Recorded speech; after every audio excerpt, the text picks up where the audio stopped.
All right, here we go. It is Monday, August 18th, the first day of public school back here in San Francisco. I got a first grader.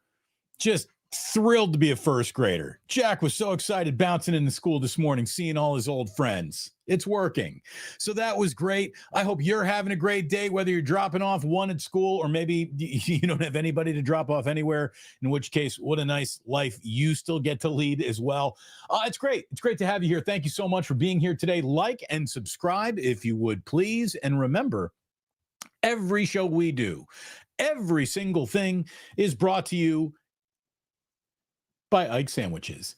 My man Ike has got something for you right now waiting at one of his restaurants. It is delicious. The sandwich that you are dying for, the sandwich that you never even thought existed, does inside of an Ike's sandwich shop. And I keep on telling you to sign up for that Love Rewards program. It is National Sandwich Month. Last week, he was giving out free combos. The week before that, it was a buy one, get one half price off. This week, it's here's $3 in credit. Boom. Just put in your account just like that. $3 off anything at Ike's this week if you are a Love Rewards member. Speaking of love, I love to reward my friends with a trip to the Dubliner whenever I can. Dubliner West Portal in San Francisco, just a fantastic bar, great place to go sit down, enjoy a little quiet company with some neighborhood folk, your friends. You want to watch a little game that's on TV, the Dubliner's perfect. It's not a sports bar. It's not a rock bar. It's not it's not trying to be a dive bar. It's not trying to be anything. It's just the Dubliner West Portal, and I mean that in the best possible way. I love a bar without pretense. I love a bar that isn't trying to have a theme. It's just a great bar, great people in it. Go say hi to Kenny. Go say hi to John and tell him that the Plus sent you. Cheers and sip of the day status. Achieved quickly. That is absolutely the perfect sip of coffee. Now, our first question of the day here over on the chat. Good to see so many of you in the chat already. Hello, how are you, my good friends? What we need to do is say Carlos Niner 94 say, Damon, what did you think about the kid Martin? He plays with aggressiveness. Well, that is exactly where I wanted to start today's show and today's conversation. You can see by the thumbnail, we got Nick Martin just sitting right on top of that bad boy. And I tell you, Nick Martin's going to be sitting on top of quarterbacks. He's going to be sitting on top of running backs that he tackles. I really like Nick Martin. And one of the things that is my least favorite aspect of media, new media, because back in the day, it wasn't like first person to marketplace with the correct evaluation of said player's career is going to be heralded as right. And you've seen it all along, and you know so much about sports than I do. There was this time where reasonable people understood that it takes a while to figure out how to play a sport professionally. And some guys take to it overnight, and some guys take a little while to develop. And for some guys, development is just not a linear forward progress. There will be 3 steps forward, 1 step back. Nick Martin makes his debut a couple weeks ago against the Denver Broncos and has all sorts of people who look at the Niners, root for the Niners, cover the Niners, saying, hey, man, the guy's running around everywhere, but his hair's on fire. He's out of control. I don't think Nick Martin is blah, blah, blah, this, that, the other thing. And I was like, hey, man, here's what I know about Nick Martin. That dude is hustling to be in every play. Now, he's not making every play. He's not making the tackles that he needs to make. But Nick Martin keeps on appearing in the video. And by the way, he started out like 30 yards away from this play. So even though he missed the tackle, most guys at his position ain't even in the picture frame at the point of anybody making a tackle. But there's Nick Martin. This guy's an athlete. I tell you, I thought Nick Martin had an awesome game in Las Vegas. I thought that he was impressive. The way that you want to flash physically, he's got the body type. He seems to be wired the right way. I'm a big Nick Martin guy now. I really am. Nick Martin is going to make mistakes. He's going to miss tackles, but his mistakes will not be ain't trying hard enough. They won't check the box of wasn't prepared. That was negligent. His mistakes, I think, are going to be he was playing too fast. He needs to learn how to slow down. And to me, that is a coachable thing. That is coachable. You can get through that. I would rather tell the guy to slow down than have another player who you're worried about if he can speed up or not. Slowing a guy down should be easier for a coach than speeding a guy up. Nick Martin, I think, is going to have a fabulous rookie season. I like Nick Martin. I do. I was impressed by what he did in Las Vegas. I continue to be impressed by Chase Lucas. Larry Krueger and I got a couple differing who we think is going to make this roster or not. And look, it is still an uphill battle for Chase Lucas. There's no doubt. He is in a numbers game that I don't know if he can win. But I would say this in support of Chase Lucas. If making plays in football games has anything to do with whether or not you make a team or not, Chase Lucas is making plays in football games. As a matter of fact, he's made more defensive plays for the 49ers so far this year than any other guy wearing a 49ers uniform. Chase Lucas has an interception. He has a sack. He has a safety. He is sort of in the middle of a lot of shit talking at all times, which I really like. The guys in the locker room who have no reason to be reacting to Chase Lucas are absolutely reacting to Chase Lucas. I mean, if this guy isn't right now outplaying, Trey Brown and Darrell Luter Jr. and a few other guys who think, they probably got a more inside track to make this roster than Chase Lucas does, they might have another thing coming, man. Chase Lucas has got the scrapple in him. If scrapple means nothing, why are we serving it at breakfast? I mean, seriously, what are we playing preseason games for if the best player in these preseason games still isn't doing enough to turn anybody's head? I look at it this way. If nothing else, Chase Lucas has made the decision to cut him. Now, something that the Niners will have to defend publicly. Like, you just can't waive that player and everyone in the media goes, that's the way the cookie crumbles. It's tough being in the NFL. No, people are going to want answers. Why ain't that guy on your team? He's been playing great. Mario says, Lucas gets in your face. That's a good thing in this sport. Yeah, I would agree, man. I want firebrands. I want guys who got some real steam coming out of their ear holes when it's time to play a football game. And Chase Lucas is one of those guys. I've been impressed by him. I really, really am. I am now officially impressed by Ricky Pearsall. It took a while for me to be impressed by Ricky. I haven't seen, as I've said to you, a couple broadcasts here in a row, a healthy Ricky Pearsall is someone we really don't know much about yet. There haven't been more than 20 days that Ricky has spent totally healthy in a 49ers uniform. And of the 20 days that he's been healthy, probably 12 of them, the last 12 days have been his 12 healthiest days. And through training camp, through joint practices, and through our first look at the chemistry that he has with Brock Purdy in Las Vegas, hello, Ricky Pearsall. Hello, Ricky Pearsall. This is really a good development for the 49ers because we know that they've got wide receiver issues. Did see Brandon Ayuk running around in his underpants before 49ers and Raiders. He obviously didn't play in the game, but he was out there running around, catching footballs, running routes, and looking very comfortable doing it. So that is good news. But Brock having chemistry, on-field chemistry with Ricky Pearsall is great news. We know that he and Demarcus Robinson got a little something going. Unfortunately, Demarcus isn't going to be there at the beginning of the year because of this pending suspension that we still don't know the details about, but you assume it's going to be part of the start of the year. They're going to need an awful lot of Ricky Pearsall looking like he knows what he's doing early on in this season. Because they're not going to have a lot of experience. We know what we're doing guys out there. So I'm really happy what I've seen from Ricky Pearsall. And in terms of what you're looking at, what you're watching, I want to give a lot of you 49ers fans permission to do something.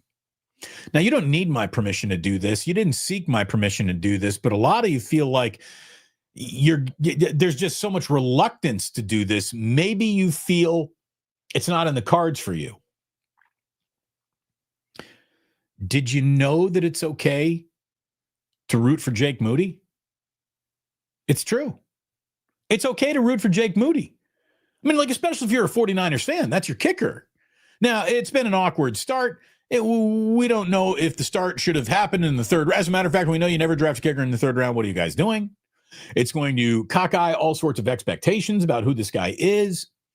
And for a number of reasons, the Jake Moody experience has been a roller coaster for 49ers fans. You kind of got the full Jake Moody experience in Las Vegas, except you experienced a couple things that you don't normally experience, and that is Jake Moody late in the game hitting a game-tying field goal, and then with like an angel's breath blowing an opportunity to win a football game right into Allegiant Stadium for the 49ers. What do you know? He makes the game-winning kick. Look, Jake Moody has leg talent. Jake Moody has all the prerequisite body you got to have it to make kicks body. 44-yarder to tie the game, 37 seconds left. A 59-yarder as time expired. Now, he did miss a field goal earlier in the game. He also nearly missed another field goal that he made, but he did go 5 for 6 on the day. And guess what? That's a good day for a field goal kicker. That's a good day for a field goal kicker in a professional football game. 5 of 6. That's a lot of field goals. He did it. So, when in doubt, go 6 for 6, but 5 of 6 is the second best thing. It feels like there's some people are trying to talk his failure into existence. I saw the same thing happen with Brock Purdy. It's okay to root for Jake Moody. Guys can get better. Guys can gain confidence. There can be forks in the road where instead of your career going in this direction, it's back on the right path and it's going in this direction. Jake Moody's career might have taken the right path based on how that game ended in Las Vegas. I don't know. I'm not here to predict. The Jake Moody that you're confident might get it done one day isn't the guy we see the next day. I get it. There is a reason to be nervous. We got what? Carlos Niner here just saying, hey, man, makes me nervous every kick. That's the way it's going to be, right? Isn't every 49er game going to make you nervous until they're handing you the Lombardi trophy?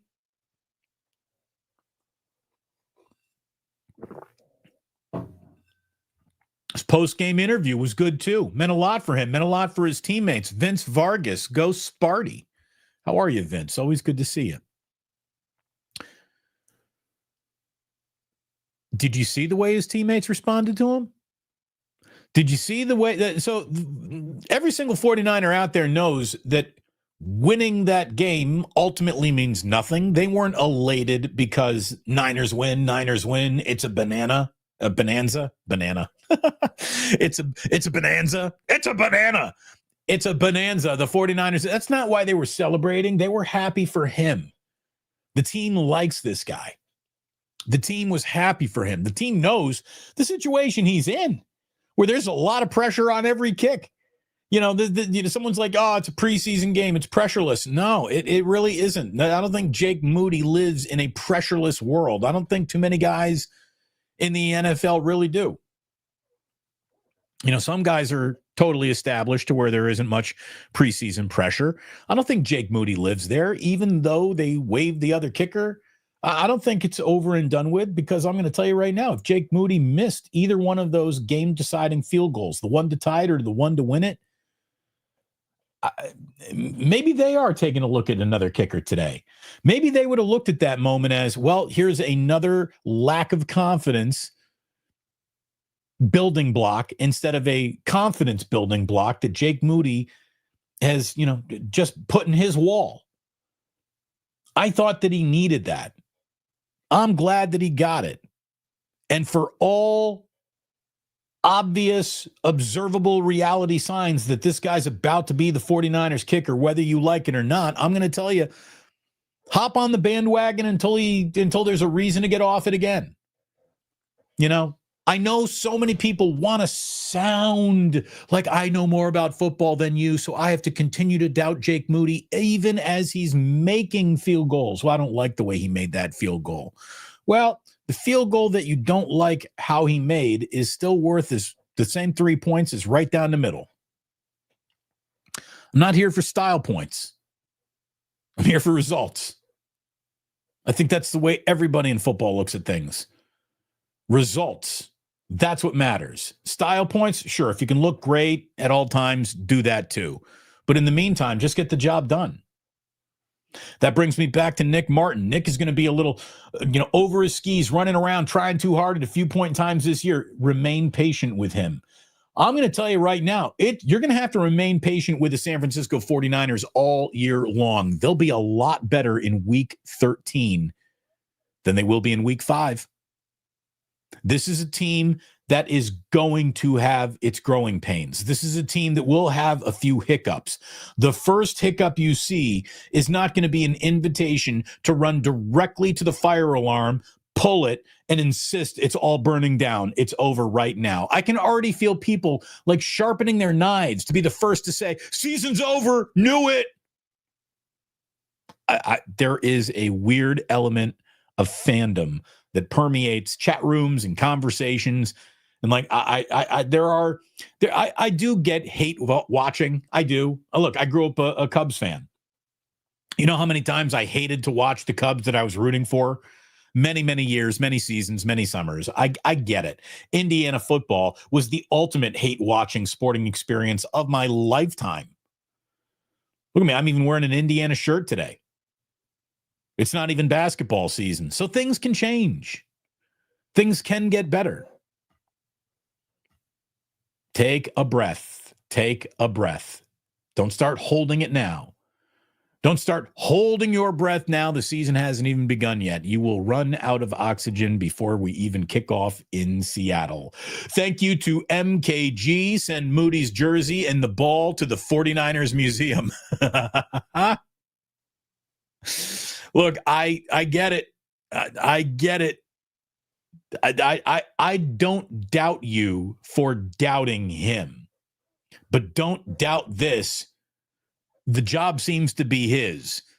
So while that's happening, if you are a Niners fan, you might as well root for it to get right and hope that it does, instead of actively rooting for it to continue to be a dumpster fire, and then eventually you can be right while another season of bad special teams gets underway. You don't want that. You don't want that. If you are a diehard fan of any team, wouldn't you rather be wrong about the thing you think you're right about if it means the team is better off for it? There is a group of sports fans who no longer believe that. They would rather their tweet about their team's anxiety be correct than go to the playoffs. It's nuts. It's nuts. But anyways, I thought there were some real bright spots out of a football game that looked like all preseason games. Somewhere in that third quarter, you're just rooting for a running clock. You want the whole thing to get over with as quickly as possible. And then context matters. If the 49ers had won any football game the same way that they won in Las Vegas, it is the win of the year for the San Francisco 49ers. It would have been the collapse of the year for the Las Vegas Raiders. It would have been one of the games of the year in terms of, wow, did you see the way that one ended? Game-tying field goal, 30 seconds left, interception, return to within field goal range, 59-yarder made from a field goal kicker that everyone kind of doubts. Like, that was like a Disney ending. If that had been a regular season game, it's a whopper. If that had been a postseason game, it's one of the 20 greatest finishes in the history of football. If that had been a Super Bowl, it's one of the 3 greatest finishes in the history of championship play in any championship, in any sport. Like, context matters. What we were all watching, hoping would come to an end, and did in an entertaining fashion. Had that been an actual regular season game, we're still in postgame mode. We're still doing postgame for a game that was played on Saturday if an actual game that counted and mattered ended like that. Context matters. It really, really does. You frame that any other way, it's an unforgettable football game that you tell your kids about the rest of your life. But because it's a preseason game, and in order to really wax poetic about it, you got to say nice things about Jake Moody. No one wants to do that. No. Let's just be like Chargers. Then it all starts. And there's a lot of truth to that too.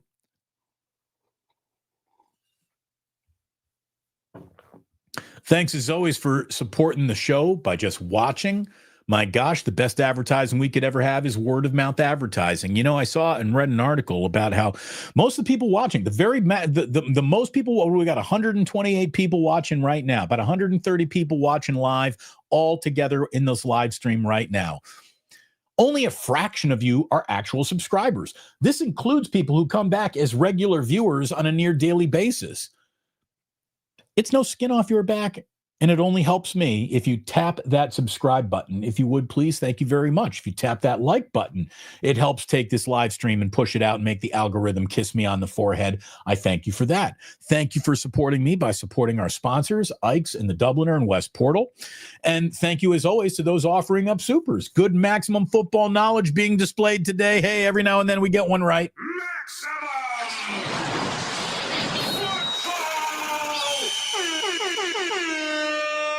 There will be some torture. There will be Moody anxiety. It's coming. You got to know how to deal with it. By the way, it's easier to deal with anxiety if you anticipate your anxiety. It is.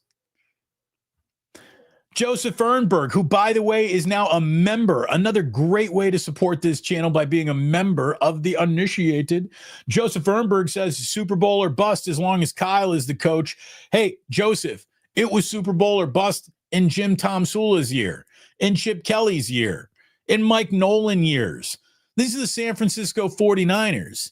This team has expectations baked right into the cake at all times. That's the burden. That's the burden of greatness. And wouldn't you rather be rooting for a team that accepts the burden of greatness and comes up short than doesn't even take on the responsibility of trying to be a champion or frame themselves with champion habits and behavior and lives up to their own history?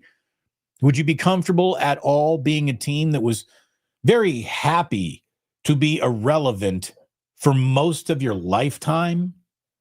Like the Jets, like the Chargers, like so many other teams that just kick the can down the road when it comes to really chasing greatness. You can accuse, rightly so, the 49ers of not catching greatness, but they're chasing it. They're chasing. I know what trying looks like. I know what going through the motions looks like.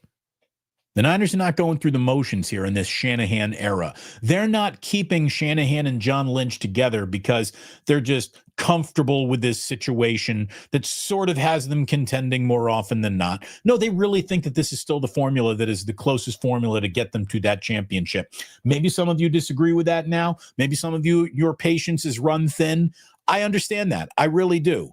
But I also agree with the team that guys who keep on making deep postseason runs are probably guys you should not walk away from, especially when the wheels fall off. We can actually see why and how the wheels fell off. It's not a mystery that all four tires went in four opposite directions, north, south, east, and west, all at the same time last year. I know it. I saw them kick off the axle and go into the ditch.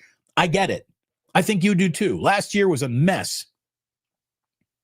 Hopefully this year will be less messy. Again, hopefully you will hit that subscribe button and help me reach a goal for this channel. I got an aggressive goal. I want to be at 50,000 subscribers by the bye week. 50,000 subs by the bye week mean that we have to see this channel grow in a subscriber rate that would be above normal. So I'm going to need your help. Tell a friend, tell an enemy about Damon Bruce Plus on YouTube, and that we're doing shows for you each and every day for reasonable people. In a world of unreasonable sports coverage and takes, a little reason, I think, is what the party is missing. So hopefully that's what we bring to the party. We also bring bottles of whiskey. We bring strobe lights. We got to have a Club Plus, I think, soon. Not today. I'm not prepared for a Club Plus today. I've reached out to John Lund. We've reached out to a couple of guests that'll be joining us. Our friend Sam Batesh will be joining us. Larry and I with a wake up coming up to you on Friday. And I've got a few fishing poles out in a couple of other bigger ponds trying to get some big guests for you coming up. And hopefully it'll all happen soon. And we want to welcome Vince Vargas, who is now a member of the Initiated for less than a cup of coffee at a Starbucks. You can become a member here on Damon Bruce Plus and help support what we're doing. Thank you so very, very much. Great to see you, Vince. And again, go Sparty. Go Sparty. What do we got here? A little life advice from Chef A. The best antidote to anxiety is action. Trust me, my wife's a psychotherapist. It's got to be tough to be married to a psychotherapist. Whew.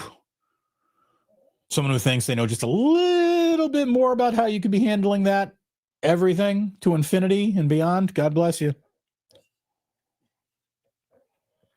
Again, God bless you all. The reason why I don't need a therapist is because I have you. This thing, this microphone, that's my therapist. Thank God I got one. Thank God one. Steve says, no more wake up on a Monday. Steve, great question. Larry and I did a wake up on Sunday because wake up always comes the day after the 49ers play. So they played on Saturday. Larry and I did a wake up on Sunday. If you missed it, Steve, you can catch that live stream, rewatch it. You can download it wherever you get your podcasts. We both put it up. And we will be back to Monday and Friday wake ups in the regular season. What happened was Larry goes down to Santa Clara every day. They let media down there. Today's one of those days. So that's why we don't have a wake up. We'll be back with a wake up on Friday for sure. Maybe even one on Wednesday. We'll figure it all out. But thank you for asking, Steve. We will be serving you. Chris, you're also right. The ganja jar helps with therapy. Sure does. Sure does. Fuji. What are your thoughts and expectations for Cal's quarterback Mendoza and his transfer to IU? I'm excited. You know, I thought he was a good quarterback at Cal. I never thought he was great until he transferred, obviously, and then I was a huge fan. But I think that he is going to be playing behind a very good offensive line with some of the best weapons in the Big Ten. I can't believe I'm actually saying this without cracking a smile. Indiana's loaded offensively, and Mendoza is going to be in a situation where he can put up some big and gaudy numbers. So let's see how it looks. I am excited. Very excited, Fuge. Thank you. Meanwhile, Jillian and I are figuring out when we got to take the boys to a Cal game. I think we're old enough to have the youngest, the 4-year-old now, like go and hang out at a football game. Probably sitting him through 4 quarters of a slow-moving clock stops every other play football game, college football game would be tough. Walk around the concourse a little or something, keep him busy somehow, some way. But I do. I want to get over. I do. I want to get over to games at Memorial Stadium this fall. I want to bring the boys a couple times too, because it's just great. It's another banger, Damon. Well, thank you, Quesadilla Thriller. We're doing our very, very best. Yeah, Otis, Cal games are fun. It gets hot out there for game day. Yeah, you definitely. No, we're not going Tightwad Hill. I need a seat. That's no, not for me.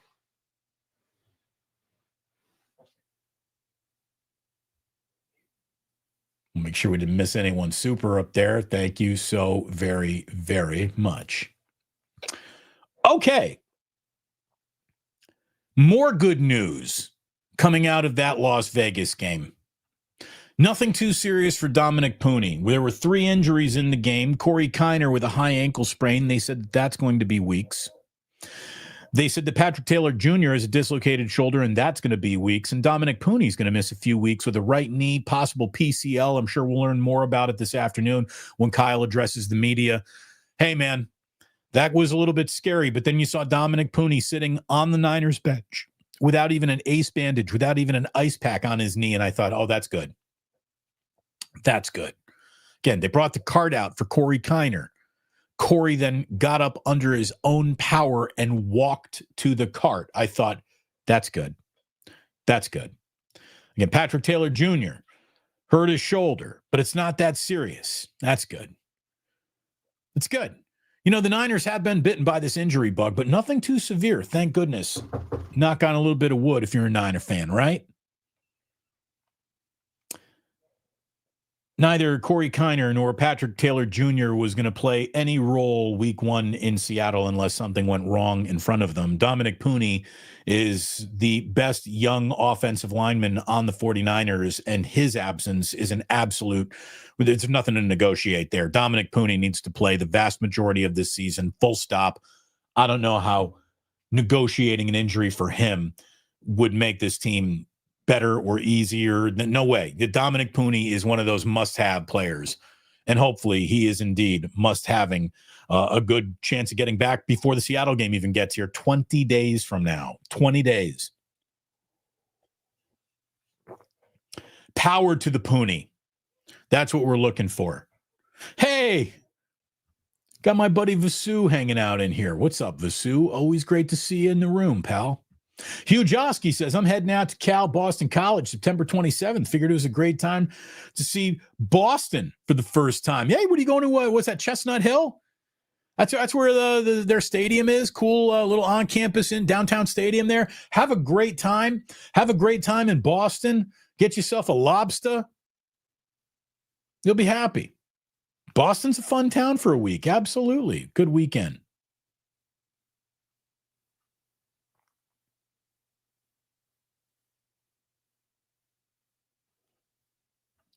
Oh,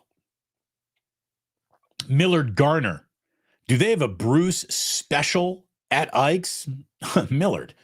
No special. I'm a sandwich that you can get every day of the week. I mean, it's too good to make it a special. It needs to be available at all times. There I am. Look at me in sandwich form. A more glorious sandwich you will not find. You go to the one in downtown Oakland, you get a Damon Bruce there for sure. Get yourself that Ike's sandwich. Sign up for that Love Rewards program, and you will be happy. Oh, what do we got here? Hold on. Let me get this media asset down right there. LM says, Jake Moody has no personality. He seemed depressed when we drafted him. That's the problem. No, there's some guys are quiet, some guys are boisterous, some guys are, in between. Jake Moody, I don't want a boisterous, trying to entertain us, dazzle us verbally kicker. I want my kicker to shut up and make kicks. That's it. I don't want to hear from a kicker. I don't want to interview a kicker. There's nothing to talk about. Make your kicks. That's it. Moody doesn't have a personality problem. He has a spraying it everywhere problem. But again, there are days to complain about Jake Moody. I did not think that Saturday was necessarily one of them. And boy, a lot of people still wanted to come down his road as he hit a game-tying and then a game-winning field goal. Thank you. I am delicious, Christopher. This is the only time I'm comfortable with another man saying, put Damon in your mouth. Thank you. Millard, love at first sight, right, Millard? Damn, I got to grab one. Grab me and put me in your mouth. You'll be happy that you did.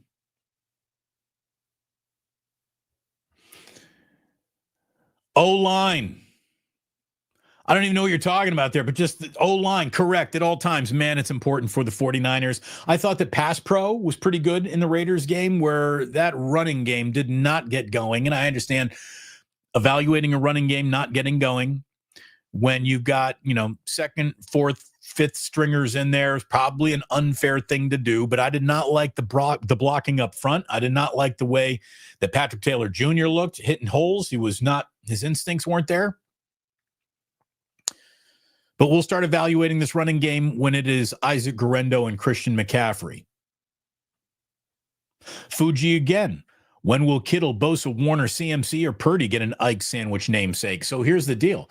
Once you become famous enough to control your name, image, and likeness, you don't want people just putting your name on things without getting some compensation. Ike's does not pay people to have a sandwich named after them. He does not. So I don't think so. I don't think he can just start slapping the name of, look at it this way. There's a Marshawn Lynch. You can get a beast mode, but Marshawn is a business partner with Ike's, so he's cool with them using that name.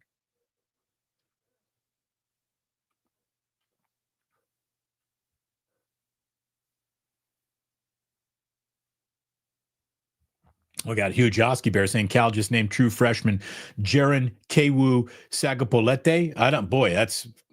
Look at it this way. If an easy to pronounce quarterback name has anything to do with a successful season, Cal's not going to win a single game this year. Wow, that's a mouthful, Jaron.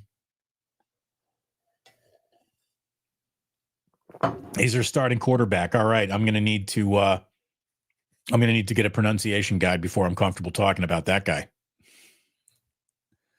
And yes, it's about that dirty sauce. Oh, it's about the dirty sauce at Ike's. Get that dirty sauce. I like an extra dirty sauce. My sandwich even comes with steak sauce on it. I still order extra dirty sauce on that bad boy.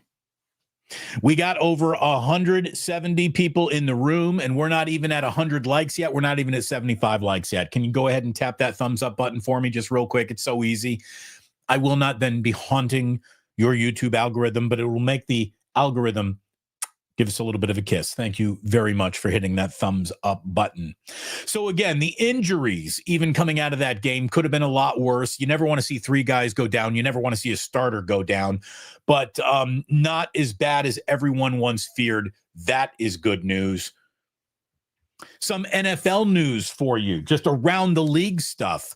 We are officially 17 days away from that Thursday night opener. We got Cowboys, Eagles, that Thursday night game in Philadelphia. 17 days away. 49ers versus Seahawks, 20 days away. Oh, it's going to be here so fast. I can't wait. I need it in my heart and soul. Oy, oy, oy! I need football back in my life. Maximum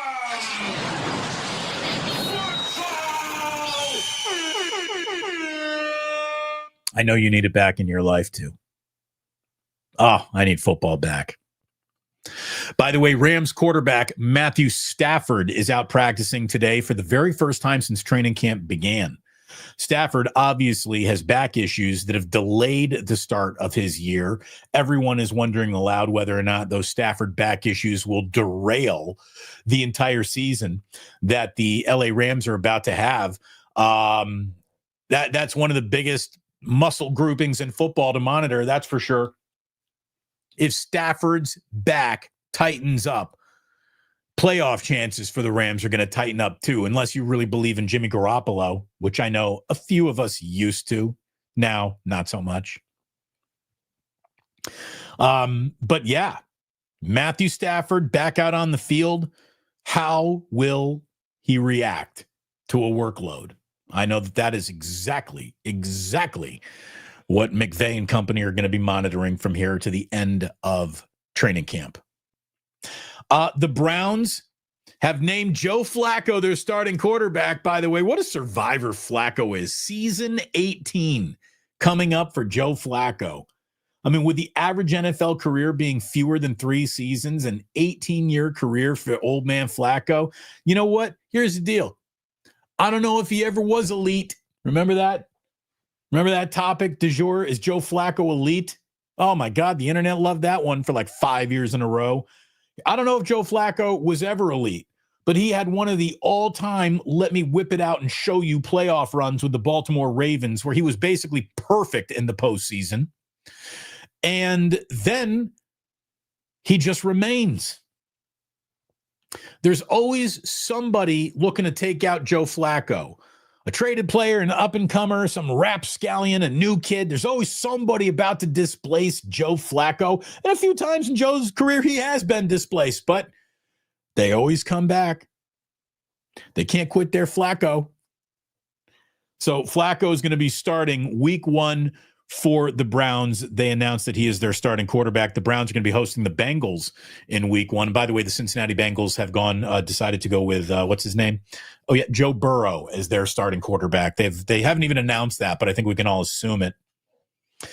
I'll say this. The Cincinnati Bengals also in the news today because they're shopping their best defensive player. Trey Hendrickson The NFL Network reported on Sunday that there is just a bridge too far between him and the team. The team continues to say, go out and find a trade, find your new home. Here's what we're looking for. We're looking for a young player to join our roster and a first-round draft pick. It is bare minimum for a guy like Trey Hendrickson. Hendrickson led the NFL with 17 and a half sacks last season. His 35 since the beginning of the 2023 season leads the entire league. This guy is a stud. He is now 30 years old. Bill Barnwell says the last time a non-quarterback age 30 or over was traded for a first-round pick is when the Falcons sent a first and 2 second-rounders to the Vikings for Chris Dolman back in 1994.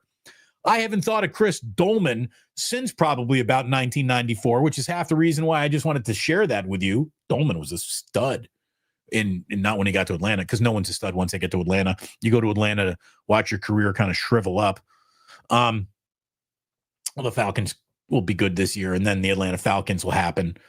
At some point, no matter how well the Falcons are playing, they'll look down, they'll be like, hey, wait a minute, we're the Atlanta Falcons. Let's wrap this good play up and get back to who we really are. But the Texans, Lions, Chargers, Eagles, and Seahawks are all rumored to be interested in shopping for Trey Hendrickson. The 49ers are not going to be shopping for Trey Hendrickson. It's not who they need. It's not who they can afford to add at this particular time. Although, imagine that guy. Opposite ends with Nick Bosa. That'd be incredible. But again, you can't also be spending like $60 million a year on two defensive ends in the sport as it currently exists. You just can't really do it. So, who could really use a player like Trey Hendrickson? The Cincinnati Bengals. They could totally use a player like that, even though they've got designs on being a playoff team this year. They've got a really good offense. What they need is an improved defense and someone to threaten opposing quarterbacks. I wonder if a guy like Trey Hendrickson could fit in with the Cincinnati Bengals, the team that he has played for his entire career. Don't do what cheap, bad franchises do. Why do cheap and bad franchises get to be the tone setters for how the league does business? It's crazy. So we'll see what happens with him. Again, if the Bengals want to play some high-price poker, they better get on it quickly because the season starts in 17 days for that first Thursday nighter, and then our first Sunday of NFL football is just 20 days away. Oh, I'm excited. I am excited. When it comes to the San Francisco Giants, it doesn't feel like there's a lot left to be excited about. I mean, Jung-Hoo Lee made an incredible catch with the back of his knee, caught a ball, bobbled it, came out and hugged it between his calves and made a hell of a play. And what do you know? As he was making that play, the Giants snapped a 7-game losing streak with 7 runs of support for Logan Webb. Logan Webb must have thought he got traded overnight or something like that. 7 runs of support for Logan Webb. 7-1 win over the Rays. The long home losing streak snapped by the Giants. Thank goodness for that. Dominic Smith continues to have a strong presence this summer since they added him to the roster. First major league home run for Drew Gilbert. So a couple things of note happened over the weekend. 7 shutout innings for Logan Webb. Now it's going to be Robbie Ray and Nestor Cortez opening up a 4-game series in San Diego. Giants got a 7-game road trip. It's 4 with the Padres before heading to Milwaukee for 3 with even though they just had their winning streak snapped, they're still the red-hot Milwaukee Brewers. Brewers are playing great baseball. So the Giants have not looked good against other teams in the NL West. Padres, we know where they live. And we know that the looking good against the Milwaukee Brewers has been a little tough for anyone who's tried to do that lately. So, in a year that is slipping away, the Giants got a week of baseball in front of them where if they really let go of the rope, they could be 1-6 in their next 7 games. And that's the way they've been trending lately. The Giants are only 8-19 in the second half. 8 up, 19 down so far in the second half. for the San Francisco Giants. So we'll see what they do as they start a road trip down in San Diego tonight. I've got some NBA news for you. The long nightmare with Jonathan Kuminga has been settled. No, I'm kidding. Of course it hasn't been. Not at all. Still no news to update at all with Jonathan Kuminga, the Warriors, the team option, the picking him up, putting him down, trading him, signing, trading. Nothing is happening with Jonathan Kuminga still. My qualifying offer is this topic qualifies as tired. So tired of it. Sorry, Joe. You got me, Dan. I didn't mean to do that. I shouldn't have done that. I should not have done that. Clarence, who's been a member now for 6, that's supporting the cause, Clarence. Thank you very much. Take the Sacramento deal for fuck's sake. I think that's what FF means. Look, that second one that they offered kind of intrigued me a little bit. But dude, these camps are dug in to not changing their minds, and I don't know what's going on.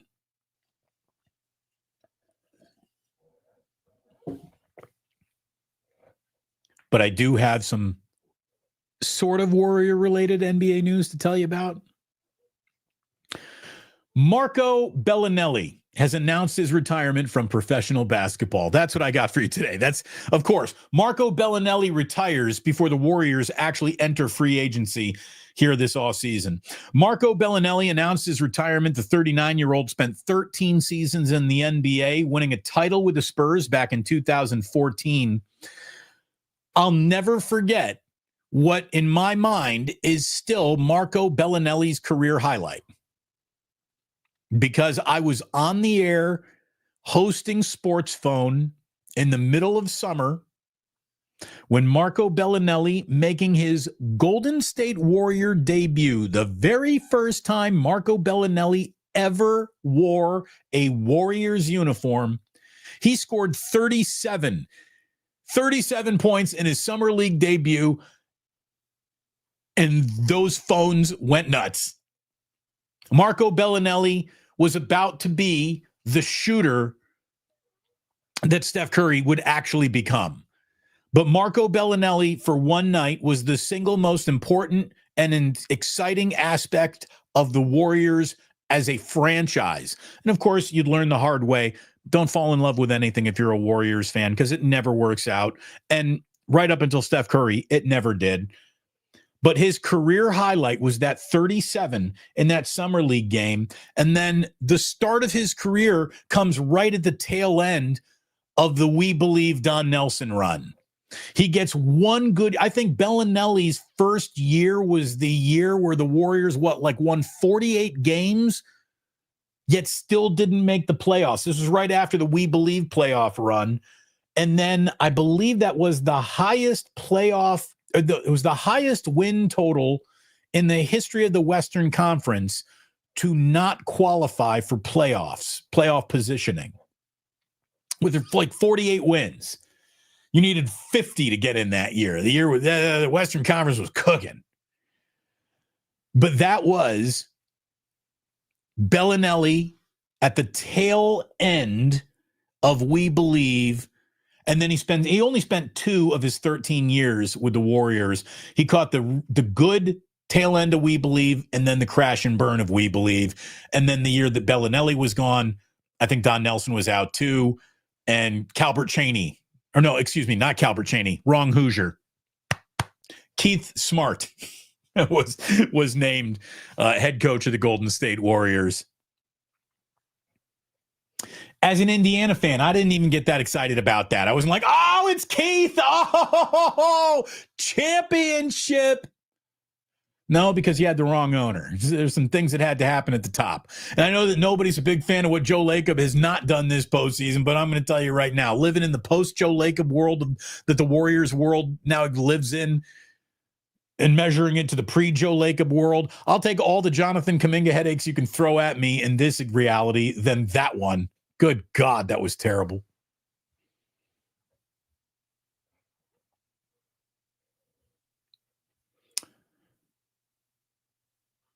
All right.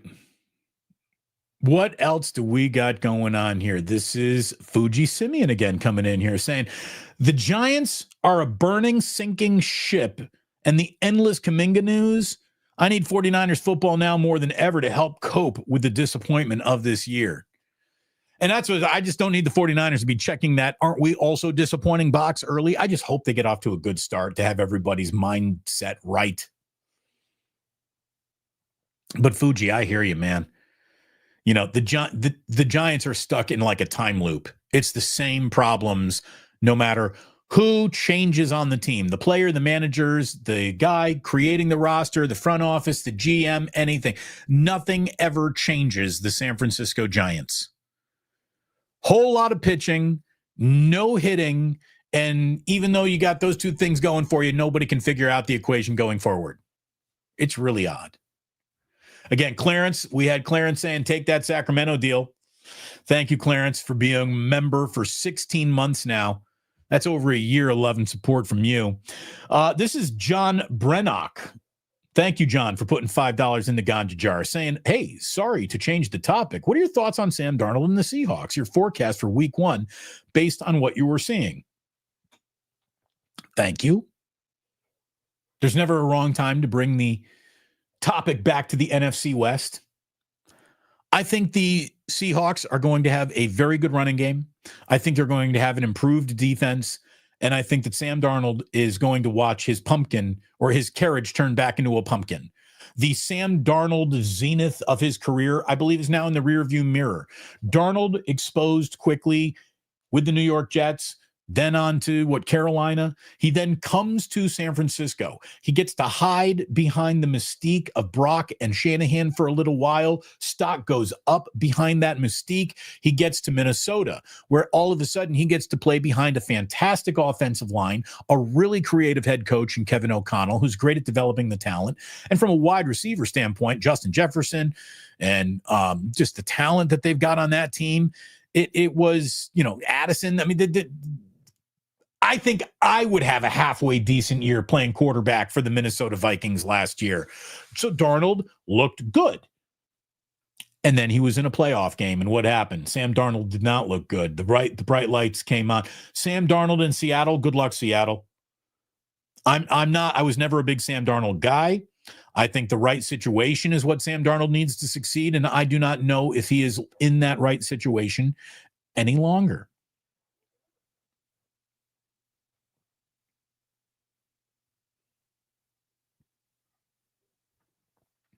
Damon, didn't you have a Belinelli mispronunciation draft? Yes, we had somebody called him like a Beanellini or Beaninelli or something like that. There was a goofy drop that we had there for a while, for sure. But look, if you're dropping a super, you don't have to apologize for changing a subject. You paid to change the subject. So thank you very, very much. I appreciate that, John. Have yourself a great day. I hope all of you have yourself a great day. I hope you're ready to have a great week. And within 3 weeks from now, do realize that, how about this? 3 weeks from today, we will be talking about how that 49ers Seahawks game went right now, exactly at this time. 3 weeks from today, we will be talking about 49ers Seahawks, what happened week 1, that counted. It was for real. Let's go. Let's go. I am excited. Very, very excited. I know you are too. I'm also excited for a little today in history. Are you ready? Are you getting, you want to take some notes here? Kind of an interesting day in history that we have for you on August 18th. We start with happy birthdays. This first birthday is going to interest my mom. My mom really had a crush on Robert Redford. Robert Redford, 88 years old today. Dennis Leary, 67 years old today. Dennis Leary, still from Boston, still angry, still smoking, I'm guessing. Christian Slater is 55. Ed Norton is 55. Andy Samberg, 46 years old. I still think that movie he did, which is a bad movie, but it wasn't trying to be anything other than a bad, funny movie. Pop Star. Do you ever see that with Andy Samberg? It's terrible and funny all at the same time.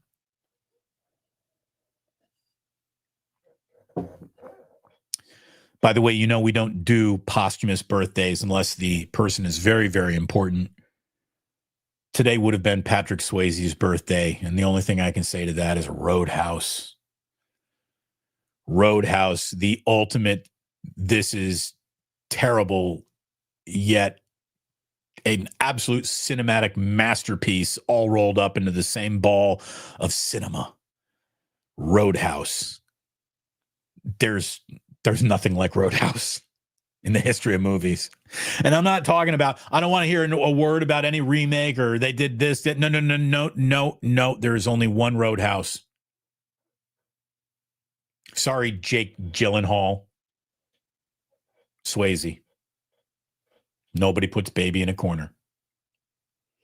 Our next historical fact today, there were a lot of babies put in corners. We're going back for this one. Today in 1227, that's a long time ago, 1227, Genghis Khan, the warrior and ruler who started from obscurity and led, his insignificant beginnings, became one of the ultimate tribes that dominated Mongolia and China. And Genghis Khan was the man, a military mastermind ahead of his time.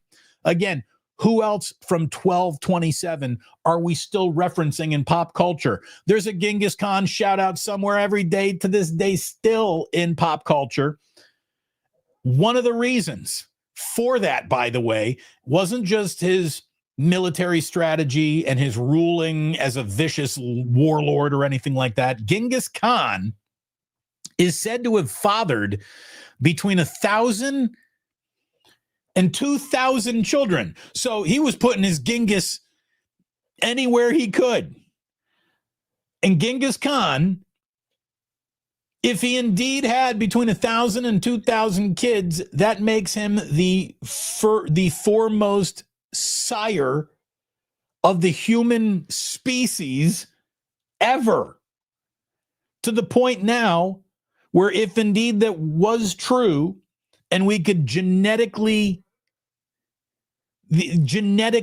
like check out everyone who is real today's world population, 0.5% of the entire planet would be related to Genghis Khan. I mean, 0.5% doesn't sound like a lot until you're talking about this is everyone who has ever lived on planet Earth. Then 0.5% is still a really big number. All from La Familia Genghis. Or no, I guess the family name is Khan, right? Or were they taking the surname and putting that before the given name, like they do in Asian names still? Was that the way it was in Mongolia? I don't know much about Mongolia that I didn't learn from the South Park episode where they're like, screw you, Mongolia. That's where most of my Mongolian knowledge comes from. That, and of course, Genghis Khan. Today in 1896, more than 200 outlaws from regional gangs gathered at Brown's Hole in the American West, where Butch Cassidy was proposing to rob. He wanted to basically have Cosa Nostra in the Cowboys. He wanted an entire crew.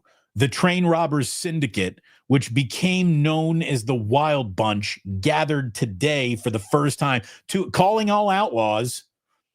I mean, I wonder how they send out that out. I mean, it must have been a telegram, wanted posters. I don't know. It's not like they had Group Me back then. But there you go. Butch Cassidy getting down with the Wild Bunch today. On this day in 1920, the 19th Amendment was ratified after Tennessee, by just one vote, became the 36th state to approve it. And that capped a 72-year fight to win the women the right to vote. Ladies, happy birthday to your right to vote today in 1920. Just to let you know how big of a day in music is, how quickly music evolves.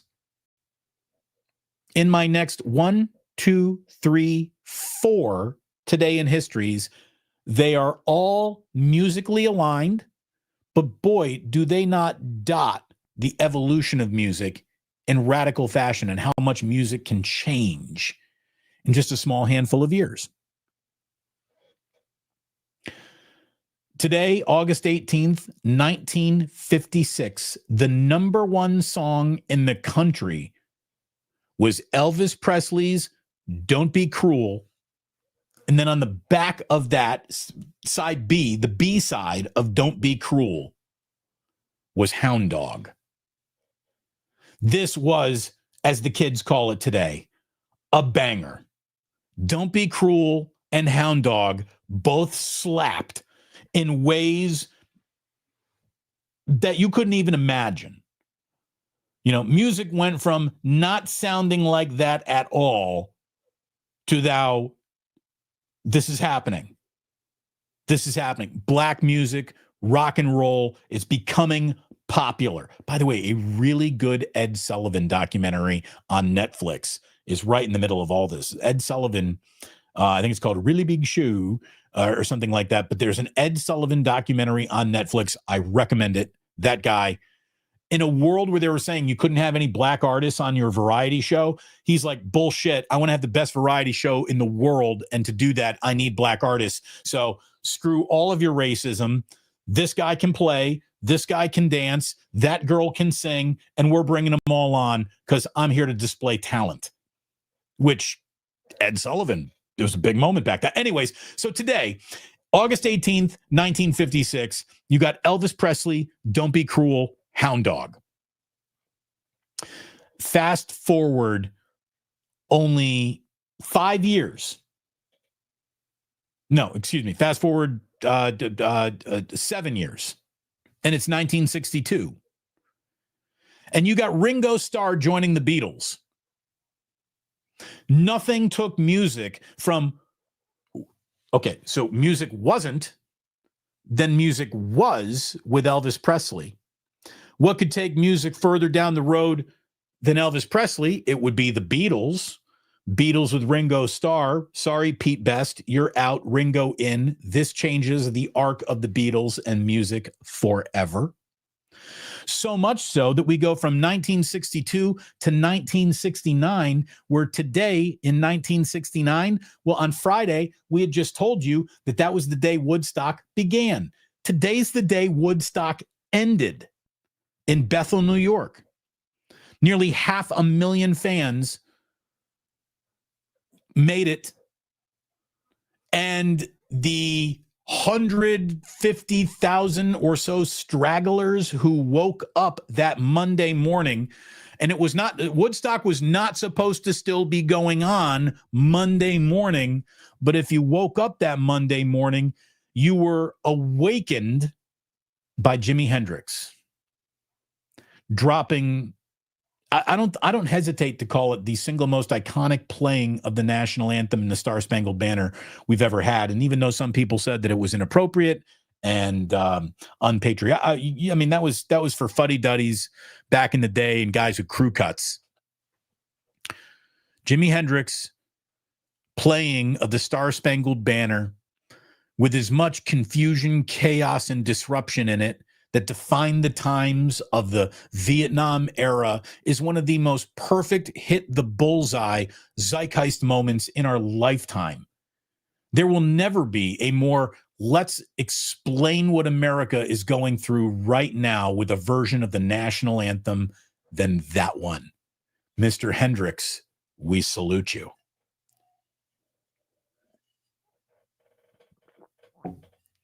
For a song that has been played more than a million times, to have the definitive standout version of it says something. Jimi fucking Hendrix. To this day, the words guitarist don't sound better than Jimi Hendrix. So we go from, again, Elvis to the Beatles, now evolving all the way to Woodstock and Jimi Hendrix. Just a few years forward, 1977, Steve Biko is arrested at a police roadblock under the Terrorism Act in Kings Williamstown, South Africa, and due to injuries that he was suffered while being detained, Steve Biko, who was an apartheid activist in South Africa, died. Peter Gabriel sat down and wrote a tribute to him that became Peter Gabriel's song Biko, which helped establish Peter Gabriel as a solo artist after he left Genesis and got out in front of, he became a solo artist. Peter Gabriel used to be the lead singer of Genesis. When Peter Gabriel left Genesis, Phil Collins came out from around the drums to become Genesis's new lead singer. Kind of interesting how that happened too. They would be bringing in new lead singers to audition to be the lead singer of Genesis, and Phil Collins would show the auditioning singer the right way to sing the song. So Phil would sing it first, and then the guy would audition, and then the guy would leave the room, and everyone in the band said, "Hey, Phil, by the way, you were better than that guy who just came in. You should maybe be the lead singer." But anyways, Gabriel left. They kind of forced him out to a little bit too avant-garde. Peter Gabriel was really weird there for a minute. Anyways, so Peter Gabriel released Biko, which became a #1 hit in 1980, but today Steve Biko was arrested in 77. So you got everything from like black and white dawn of rock and roll to Ringo joining the Beatles to Jimmy ripping it on the stage at Woodstock to now we have real political activism going on in a protest song in the 80s, Steve Biko. All of this happened today, August 18th. The years are different, but today that all happened. I thought that was interesting. I told you that the most important thing happened maybe today is that it would have been, could have been Patrick Swayze's birthday. Well, that and this. Today in 1992, Larry Bird announced his retirement from basketball. He led the Celtics to 3 titles, 81, 84, 86. One of the greatest shooters of all time, the greatest court vision maybe ever. I mean, if you thought that Bird was a hell of a shooter, which he was, his ability to pass the ball was maybe even better. Larry Bird was amazing. He announced his retirement today. The bad back got him in 1992. Larry Bird had more money to hire any construction worker to redo his mother's driveway, but because he was from Indiana and the hick from French Lick was too stubborn to hire anybody to do anything that he could do himself, Larry Bird ruined his basketball career, putting in a new driveway for his mom. That's where he destroyed his own back. Wouldn't it have been better if he had called a paver? God, Larry Bird, so stubborn, he ruined his own back paving his mom's driveway. Again, I don't know how these things are selected or determined, but today is National Fajita Day. It's funny. As much as I like fajitas, I don't order them often because that's something I can sort of duplicate on my own on my own stove. Like I can do a very good fajita in my kitchen. It never has the sizzling plate aspect to it, though. And there's nothing, fajita time doesn't get any sexier than the foreplay of that sizzling tray being brought to your table, right? Like that is like the ultimate dining foreplay right there. That sizzling fajita platter. I mean, even Chili's and Applebee's and crappy places like there make that look good. I'd say fajitas is one of the I like it but don't order it drastic ratios there is in my life. Maybe it's time for me to get a fajita soon. Maybe it's time for you on National Fajita Day to get a fajita for yourself. Fajitas for everybody. If I could give everybody in the chat a fajita right now, I really would. And I'm going to tell you, there's nobody out there who wouldn't want it, right? Have you ever said no to a fajita? If I offered you a fajita, would you be like, nah, not interested? I wouldn't even ask you what was in it. Shrimp, chicken, steak, fish, I don't care. Give me that fajita. I'll eat it.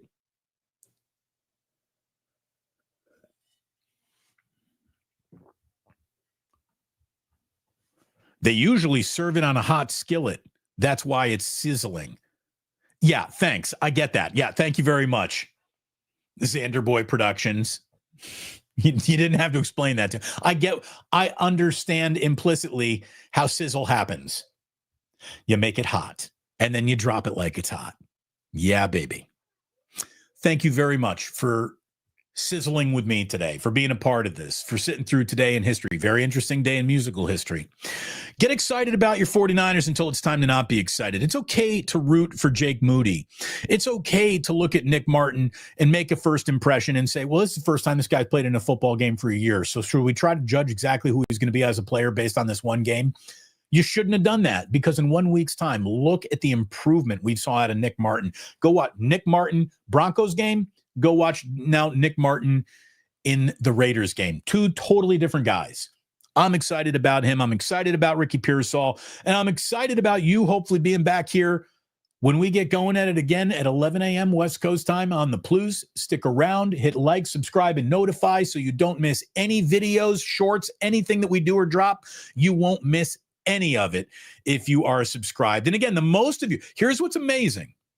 Most of you who consider yourselves regulars, who come back and watch this show daily, are not subscribers. Check it out. It's effortless. Like and subscribe, and thank you so much for watching. Please do remember that sports don't build character. They reveal it. And like that, he's gone.